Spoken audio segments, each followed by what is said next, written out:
Let's dive into the captivating world of our guest of the day, Muntaga Diop, visionary founder of the Kirikou charity. Through his rich and committed career, Muntaga has traced a unique path dedicated to defending the rights of migrant children and young people, leaving a positive mark at the crossroads of education, integration, and solidarity. Join him today to discover the fascinating stories and transformative initiatives that mark his exceptional humanitarian commitment. Take a look. Muntaga Diop, hello. In 2015, you launched a very special initiative in Morocco, an intercultural day nursery. What does it involve? Hello, Lawrence. Thank you for the invitation. Yes, the Intercultural Daycare is set up by an association, the Kirikou Intercultural Association, which I founded and chaired. The idea was to welcome migrant children and Moroccan children by putting them together, as these children, often their mothers, had the trouble going to work and no means to send them to school. How did you identify this need to put together migrant children and Moroccan children to coexist from an early age? Firstly, there were two aspects. The first was that as a volunteer, which we all were, even though I was a founding member of this association, we had a problem with the volunteers who went out into the field to try and help these migrant mothers find employment or even training, not necessarily academic. The feedback I got was that these women would still like to take part in the training scheme, but they had nowhere to leave their children, and these children were often at the mercy of the sun or the cold, depending on the weather in the streets of Rabat, Casablanca, or Nador. So I came up with the idea of how to get these children into school. At first, it was very difficult because you have to go through a private daycare nursery, as there aren't any public ones in Morocco in general, apart from a few ones like the International. And that's when we set up a global plan within the association, which coincided with the National Immigration and Asylum Strategy that was put in place by the Kingdom of Morocco under the vision of His Majesty, which enabled us to open up certain public facilities and also build partnerships with private daycare nursery to get these kids enrolled in schools on a case-by-case basis, depending on the neighborhoods where these mothers live. And that was how it started for a year, with this experience and with the positive feedback we had. We also decided to set up an intercultural daycare for ourselves with a Kirikou label, and for these children to go to school there. The second aspect is the one you mentioned. It's about living together, over and above everything that has been prejudged in this region, stereotypes, discrimination, and even often racism. We wanted to work at an early age on these issues to try and highlight the synergy between Morocco and sub-Saharan families who live together at an early age, and these children in particular. And this has really borne fruit, as it has also helped us to realize that certain Moroccan families who often have the same problem, families who have taken the road to exile, who live in working-class neighborhoods in Moroccan cities, but who often don't have the means to send their children to private daycare. So we set up Kirikou Daycare Nursery with an intercultural diversity where they can learn Arabic and French together with bilingual French-Arabic programs and all the values of citizenship, equality, and fraternity. Until the age of 5, these children are prepared to go on to primary school with basic notions of living together and tolerance. You mentioned successful experiences. What lessons did you learn from this experience, and how did you ultimately influence your activities in France, which began in 2020? A positive response. It was unanimous even among the association's field workers, because we saw considerable changes in terms of welcoming people and the notion of seeing others, and how these families were also able at some point to consider the customs and habits of the host country, because it's true that the nationals have to accept this layer of foreign population who doesn't know anything about their own culture. But these foreign populations should also come and of course show respect towards the host country's culture. We have already seen that in families, even at nursery level, Moroccan women and sub-Saharan women have demonstrated an extraordinary surge of solidarity, where you often see Moroccan women looking after sub-Saharan children while their mothers arrive late. These are some of the remarkable things we saw, and they also enable us to develop this idea of living together, of working on this interculturalism within the population. How has this experience influenced your activities in France, which began in 2020? My activities in France coincided with my return to France. I studied at Paris 8 and discovered Morocco when I was doing my thesis in international humanitarian law. I lived in Morocco for almost 7-8 years when I was working in migration. In 2020, during COVID, and for family reasons, I decided to return to France. So there's the personal context, but also the geopolitical and strategic context. We mustn't forget that the Kirikou Association in Rabat wasn't just about education. We focused on early childhood, mainly with this intercultural daycare nursery. Furthermore, we are also involved in supporting, welcoming, and integrating unaccompanied minors, which is a growing phenomenon these days, as well as migrant mothers. So in Paris, we thought we'd set up a new Kirikou infrastructure that would work specifically on the issue of unaccompanied minors. That's when we also realized that there are countries left by migrants, inevitably transit countries like Morocco and host countries like France. Most of these kids and youth want to cross the Mediterranean and enter the Schengen area. So we thought that these minors who are there in waiting areas, who have often been refused minority status and who are often extremely vulnerable, also need special attention in terms of welcome, support, referral to dedicated services, and everything to do with administrative procedures, and even integration in terms of ROFL, re-establishing family links.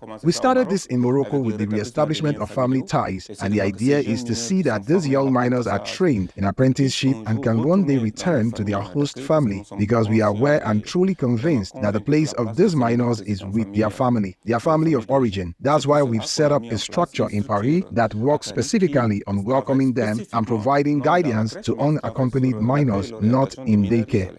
In practical terms, how does your association operate in France today, and what obstacles are you encountering? The obstacles are already financial and local. We don't have our own premises very often, so we have to rent or be hosted by others on their premises. Our volunteers do a lot of outreach work with unaccompanied minors. We refer them to dedicated services such as Red Cross or France Terre d'Asile. We also help them with their appeals procedures, because most of them are refused on grounds of minority. And housing. Recently, last summer, we were involved in a school in the 16th district where there were a lot of minors who were housed there temporarily. We also collected clothes for them.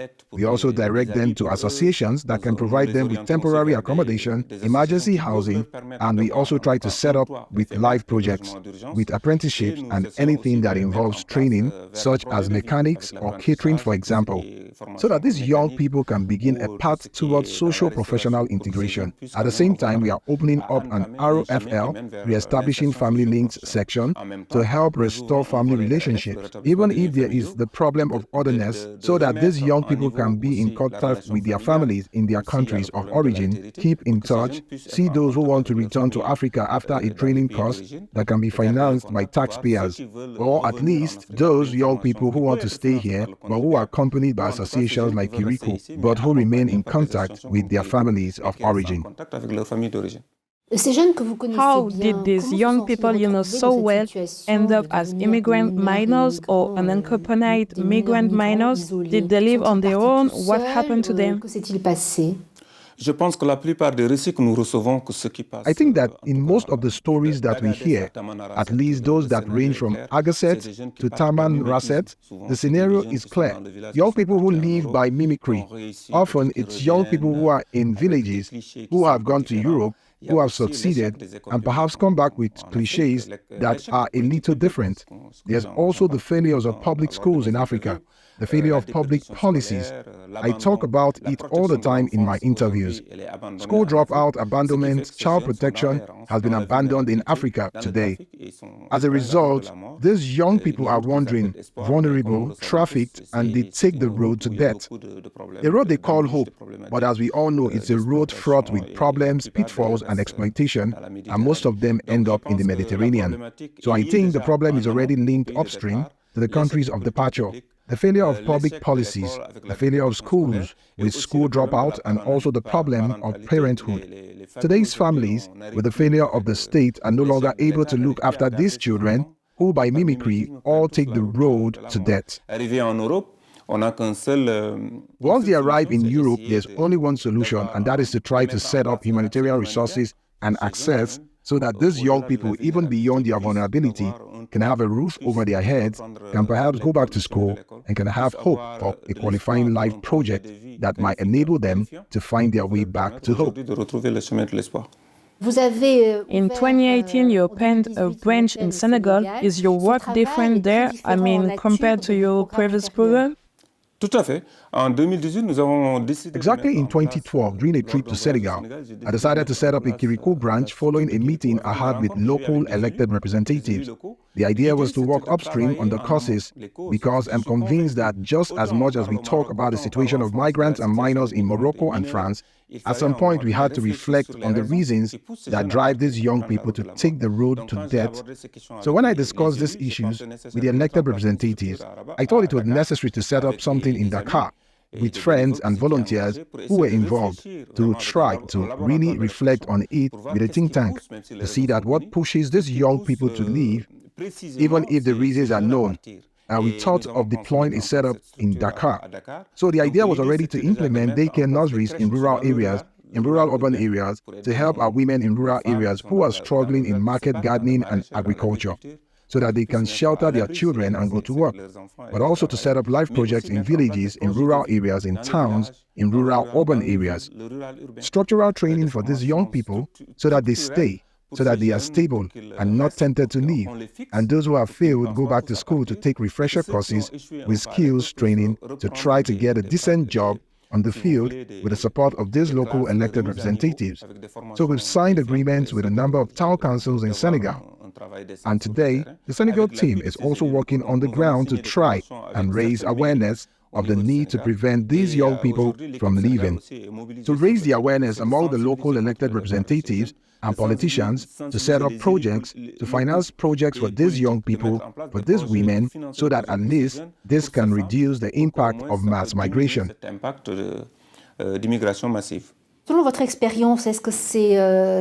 In your experience, do these awareness-raising programs help to stop illegal immigration? I think it can help regulate things, at least on a regular basis, because we are all citizens of the world. We don't tell the men and women of my generation not to travel, not wanting change, or not to do an Erasmus in Berlin or Paris. It's a right and a desire for every man or young woman in Africa today, from Bujumbura to Dakar. All these young people have dreamed of living, traveling, changing, meeting new people and cultures, so it's an ideal. It's a universal idea, but we are careful to ensure that these departures are regulated. So how can we encourage this South-North, South-South, and perhaps soon North-South flows? Is it a question of education? There's this part because there already needs to be adequate training to enable certain countries, such as France, Italy, or Canada, to welcome new talent. These young people that we see here in France are full of talent. Carpenters, joiners, mechanics, who have a lot of talent in their lives. And we believe that there is education. Today, there are some great schools in Africa. I think it's at the level of public policy at a more advanced level than education. I think it's geostrategic and geopolitical. The host country must learn, the host countries must perhaps have a more humanist vision, a much broader vision, to try to see how we can welcome and integrate some Erasmus students, how we can bring a young person from Bujumbura or Addis Ababa for an internship in France, to find an opportunity to work there, to have skills, to share with others the skills brought back, to have qualities, to meet people. I think the world needs to move on from this. Unfortunately, the policies don't allow it. Today, we see a lot of policies that scare people, a lot of figures that are given to try and discourage, but I think there is a need to shake up things on the political side. Mountaga Diop, thank you. C'est moi.